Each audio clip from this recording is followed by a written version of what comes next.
வணக்கம். வாஸ்து சாஸ்திரம் இருக்கு, ஏனுக்கு தொல்லை பண்றீங்க, இது நியாயமா, இது உண்மையா, இப்படி எல்லாம் கேள்வி கேட்கறீங்க. உங்களுக்காக வேறொரு செய்தி சொன்னா பொருத்தமா இருக்குன்னு நினைக்கிறேன். முன்பு ஒரு சினிமா பாடல் வந்திருந்தது. பறவைகள் பலவிதம், ஒவ்வொன்றும் ஒரு விதம். பறவைகள் பலவிதம், ஒவ்வொன்றும் ஒரு விதம். அதுபோல இந்த பறவைகளிலே நாம் ஆரம்பிக்குமானால், பறவைகளிலேயே இவரையெல்லாம் வியப்பூட்டுவது, அதிக பேரை பார்க்க வைப்பது, கவனத்தில் கொள்வது, சிறப்பை தருவது என்றெல்லாம் சொல்லப்போனால் தூக்கணாங்குருவியை தான் சொல்லுவோம். தூக்கணாங்குருவி கூட்டணி பார்த்துருப்பீங்க. எல்லா இடத்தையும் தூக்கி கொண்டு பந்து பந்தா. இந்த தூக்கணாங்குருவி கூட்டுக்கு ஒரு விசேஷம் என்னங்கன்னா, இந்த குருவி கூட்டை உருவாக்குவது ஆண் குருவி. குருவி கூடு சரியாக வந்தால் மட்டும்தான் அந்த பெண் குருவி அதோடு இணை சேரும். அதற்காகவே அந்த குருவி, ஆண் குருவியானது அந்த பழைய நூல் போன்ற ஒரு மர துகள் போன்ற, தென்னை நார் போன்ற, சின்ன சின்ன பண்ணாடை போன்ற அவைகளிலிருந்து அந்த கூட்டை உருவாக்கும். அந்த கூடு குதித்தால் மட்டும்தான் அந்த பெண் குருவி அதோடு இணை சேரும். அதுக்காக நீங்க இன்னைக்கு நான் சொல்ற பசங்களை வேண்டாம் சொல்ற பிள்ளைகளுக்கு பொருட்படுத்த வேண்டாங்க, அதை எடுத்துக்க வேண்டாம். அதுக்கு உதாரணமா நான் சொல்ல, பொதுவாக நான் சொல்றேன். அப்படி ஒரு அமைப்பு மட்டுமல்ல, அந்த குருவி கூடு கட்டும் போது அந்த குருவி பொந்தாக வளைவாக, மழை பெய்தாலும் பாதிப்பு இருக்காது, காற்றடித்தாலும் அதுக்கு மருந்து சீலை அமைந்திருக்கும் என்ற ஒரு சூழலை உருவாக்கி, இன்னும் கூட சொல்ல போனால் அது கூட மரத்திலே கட்டினாலும் கூட ஆண்மரம் பெண்மரம் பார்த்து காய் விழுகுமானால், இறகுகள் விழுகுமானால் அது பாதிப்படையாமல் இருப்பதற்காக பெண் மரங்களை தவிர்த்து ஆண் மரங்களிலே, பனைமரம் போன்றவர்களிலே ஆண்மரம் பெண்மரம் உண்டல்லவா, அது ஆண் மரத்திலே மட்டும்தான் கொண்டு. இப்படி எல்லாம் தங்களை பாதுகாத்து கட்டினாத்த மட்டும்தான் அதுக்கு இணை சேர்கிறது.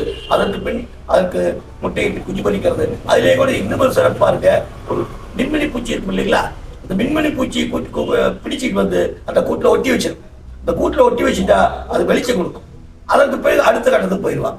ஆக தன்னை வளப்படுத்துவதற்காக, வசதியாக வாழ்வதற்காக, தன்னுடைய இனப்பெருக்கத்துக்காக, தன்னுடைய இணையை விரிவுபடுத்துவதற்காக ஆண் கடும்பாடுபட்டு ஒரு அமைப்பு உருவாக்குது. அதனுடைய கவர்ச்சியை கண்டு பெண் அதோடு சேருது. அதுக்கு பின்னால் அடுத்த கட்டத்துக்கு போயிருக்காங்க. இப்ப இன்னொரு சிட்டுக்குருவி எடுத்துக்கிட்டீங்கன்னா எங்கேயுமே போயிருக்காது.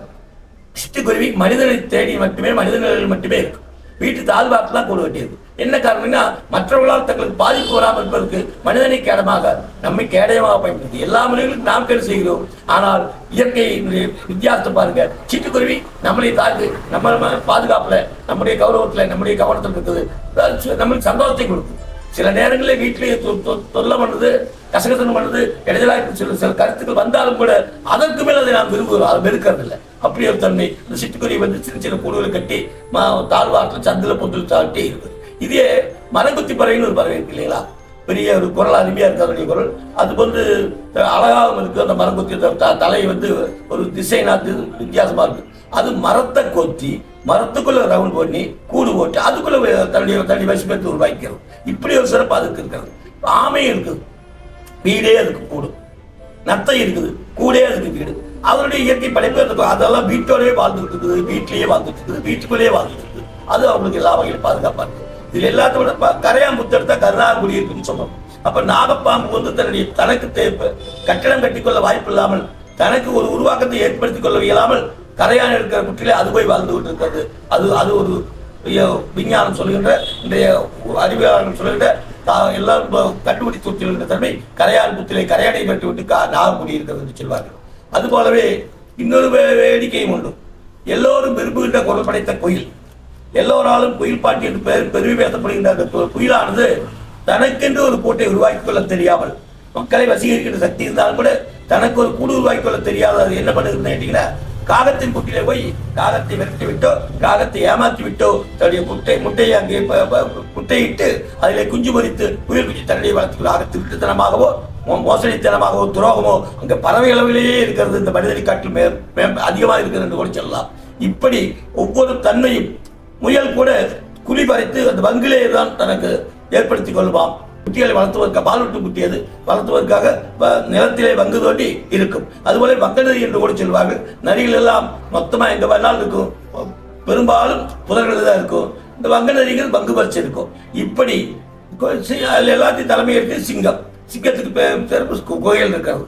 இப்படி எல்லா உயிரினங்களும் தங்களுக்கான வாழ்க்கை முறைக்கு, தங்களை தேர்ந்தெடுக்கிறதுக்கு, தங்களுடைய வாழ்க்கை விரிவுபடுத்துறதுக்கு, அடுத்த தலைமுறை மாற்றம் கொண்டு வருவதற்காக எல்லாருமே வசதியாகவும் இயல்பாகவும் தேவைக்கு தகுந்தமாகவும் பிற இடங்களுக்கு பாதுகாப்பு தருவதாகவும் மழை வெயிலுக்கு பாதுகாப்பதாக ஒவ்வொருவரும் ஒவ்வொரு வகையான வடிவத்திலே அந்த கோட்டை அமைச்சிருக்காங்க.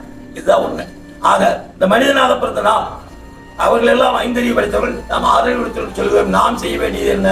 நமக்கு ஒரு வீடு உருவாக வேண்டும். அந்த வீடு லட்சணமாக இருக்க வேண்டும், அழகாக இருக்க வேண்டும், பெருமையாக இருக்க வேண்டும் என்பது மட்டுமல்ல, வசிப்பதற்கு உகந்த சூழல் உருவாக வேண்டும்.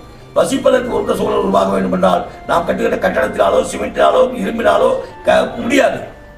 வாஸ்து சாஸ்திரத்தின்படி வடிவமைக்கப்பட்டதாக, இன்னும் சொல்ல போனால் பஞ்சபூத சக்தியை, அது நிலம், நீர், நெருப்பு, காற்று, ஆதாயம் 5 சக்தியை பங்கி எடுத்து அதை உள்ளமைக்கிற ஒரு உள்ளீடாக வச்சுக்கிற ஒரு அமைப்பு உருவாக்கினால் மட்டுமே மனிதனுடைய வாழ்க்கை சுகமாக இருக்கும், நலமாக இருக்கும், அடுத்த தலைமை சொல்லி செல்வதாக இருக்கும் என்பதை கருத்தில் கொண்டு இந்த குருவிகள் எல்லாம் பார்த்தாவது நாம் உணர்ந்து கொள்ள வேண்டும். இந்த மிருகங்களை பார்த்தாவது நாம் ஏற்றுக்கொள்ள வேண்டும். இதுக்கு மேலும் மீன்படுத்தாமல் எல்லோரும் எல்லா வீட்டையும் தக்க முறைப்படி வாஸ்து சாஸ்திரப்படி பஞ்சபோசத்தை பயன்படுத்தும் வகையில் அமைத்து நலம் பெற வேண்டும், வளம் பெற வேண்டும் என்று வேண்டுகிறேன். நன்றி, வணக்கம். எல்லோரும் எனது யூடியூப் சேனலை சப்ஸ்கிரைப் செய்யுங்கள், லைக் செய்யுங்கள், ஷேர் செய்யுங்கள். நன்றி, வணக்கம்.